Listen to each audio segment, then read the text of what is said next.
عید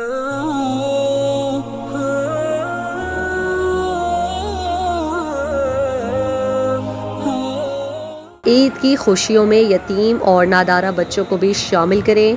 مسکینوں اور غریبوں کے ہونٹوں پر مسکراہٹ لانا بڑی عبادت ہے۔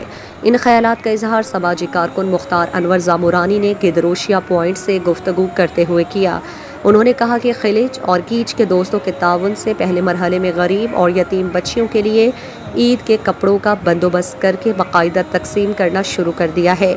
تربت کے علاقے بگ میں غریب 40 بچوں اور 5 بڑوں کے کپڑے تقسیم کیے گئے۔ انہوں نے اپیل کی کہ آئیں مل کر انسانیت کے ناطے غریب، مسکین اور یتیموں کی مدد کریں تاکہ اللہ تعالی ہماری تھوڑی سی کوشش کو اپنی بارگاہ میں قبول فرمائے اور ہم اس کار خیر کو جاری رکھیں۔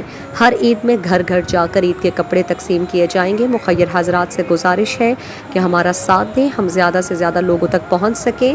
آپ اپنے بچوں کی طرح کسی اور غریب کی مدد کرنا چاہتے ہیں تو ہمارے اس نمبر پر رابطہ کریں 03235327 199۔